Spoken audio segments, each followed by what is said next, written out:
Hi, my name is Luke Robert. I'm from Olympia, Washington, and I lost my hearing when I was born, and we didn't find out until I was about 7 years old when I got my first hearing aids. I grew up relying on other people to kind of let me know when they heard things that I needed to hear.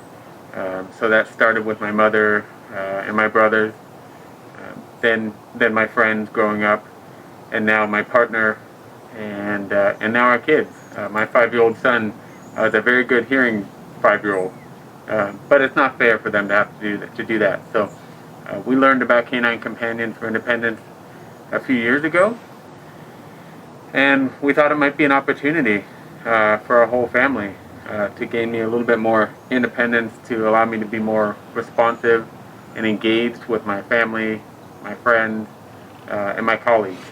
Um, the training here at Canine Companions has been really helpful.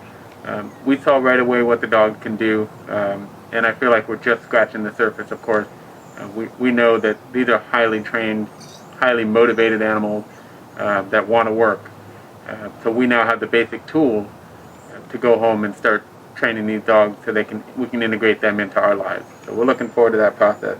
The class here was myself, Rachel, and Melody. Just a smaller class due to the pandemic. And then of course we trained with Ken. And so Melody had an interesting experience with her dog, Sarissa.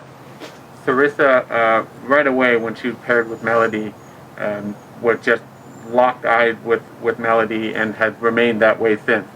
And they've been a real good working team together. But also, we had an experience. We were having lunch at one point out here on the deck, and someone came out from behind Melody, and before I could see the person and let Melody know, Sarissa had kind of popped up and looked in that direction, letting Melody know that somebody was coming. So that was great. It wasn't an active alert, but it did the job. Rachel herself, thank you. Rachel herself had normal hearing just a few years ago and went through a really challenging time where she's lost a lot of hearing in first one ear and then the other. And so it's been a real challenging transition for her to maintain her independence and do all the great things that she does.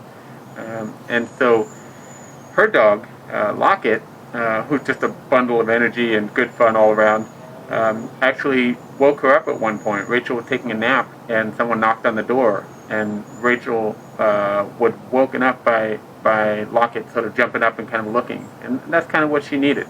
So that was kind of a nice snapshot. Yeah. Thank you. The facility here at Canine Companions for Independence has been really nice. It's been a good place to train. It's been quiet because of the pandemic, of course, but we've been able to focus on what we need to learn to do here. And with that in mind, I want to thank all the Canine Companion staff. There's a lot of you that we haven't met, right? We haven't been able to do that. It's just a weird time, but in the background, you guys have all been working hard, and we can tell. So thank you. Thank you to everyone who's been involved with raising the dogs. From the breeders to the puppy raisers and the volunteers. It's clear that these dogs have been raised with love, and that's certainly true of Taffy here. She's just absolutely calm and self-assured and confident, and she clearly was well taken care of from the time she was born, and we really appreciate it. So, and then of course, my classmates Rachel and Melody were wonderful to train with, and we were going to be friends, I'm sure. And then Ken has been really so helpful in getting the dogs ready for us to then take them on into our lives and then equip us with the tools to be able to train them. So these dogs came ready to work.